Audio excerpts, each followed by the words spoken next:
Un nouveau message d'un ancien trésor.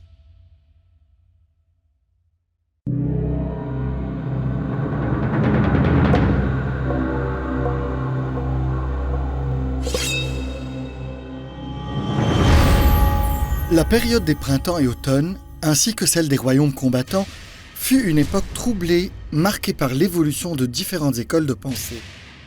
Les États se battaient constamment, mais en même temps, ce fut une période d'épanouissement sans précédent des rituels et de la musique sous la dynastie des Zhou de l'Ouest. Sopo, qui se tient silencieusement, raconte 1000 histoires. Malgré sa taille définie, son esprit ne connaît pas de limites. Ce pont en bronze incrusté dépeint la vie des aristocrates pendant la période des royaumes combattants. Des motifs de bêtes mystiques entourent son sommet et sa base. Ce pot silencieux évoque les images et les sons d'un champ de bataille. Les guerres, pendant la période des printemps et automnes, visant à maintenir un équilibre de pouvoir, se sont transformées en une guerre territoriale durant la période des royaumes combattants. Pendant la période de siège, les forces ennemies grimpaient le mur pour pénétrer la ville. Ainsi, les forces de défense brandirent leurs armes et les attaquaient depuis le mur de la ville. Les forces de défense repoussaient les ennemis avec des flèches et d'autres armes, alors que les troupes assaillantes tombaient du mur de la ville et subissaient une mort tragique. Les scènes de combat sont remarquables. D'un côté, une illustration représente un homme tenant d'une main la tête d'un ennemi et brandissant de l'autre son arme pour le tuer. De l'autre côté, on voit le corps d'un ennemi décapité. Puis, les guerres navales eurent lieu et marquèrent un tournant décisif de cette époque.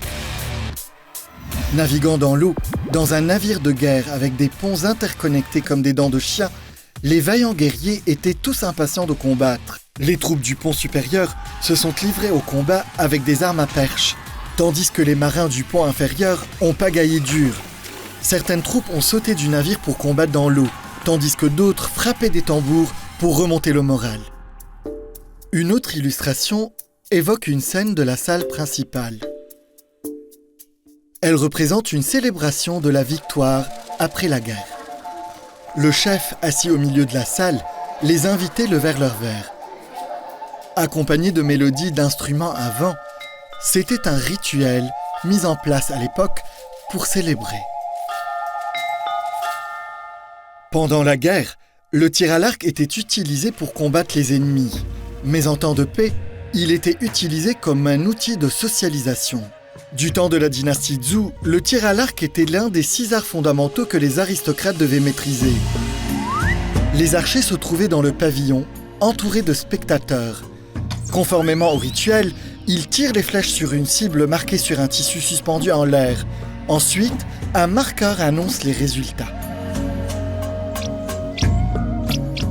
Parfois, ils s'entraînaient à tirer sur des oiseaux volant dans le ciel. Ils attachaient une corde mince à la flèche et visaient les oiseaux. Si le tir réussissait, ils tiraient la ficelle pour récupérer la proie. Les archers qui pratiquent cette technique, connue sous le nom de chasse des oiseaux à l'arc, ne sont pas autorisés à tirer sur les oiseaux au repos.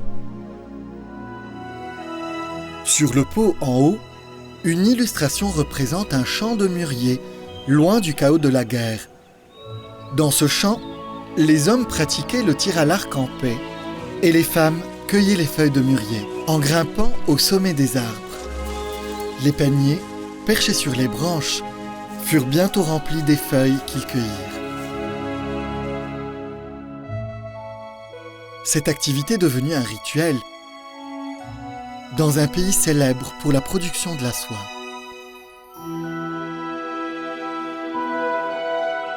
Bien que ce soit maintenant un pot à vin vide, il illustre des moments enivrants d'une époque passée. La musique effrayante et conviviale a peut-être disparu, mais les feuilles de mûrier continuent à pousser silencieusement. Les temps ont changé au cours de ces 2000 ans. Mais le champ de mûrier sur ce pot reste une illustration qui ne vieillit pas.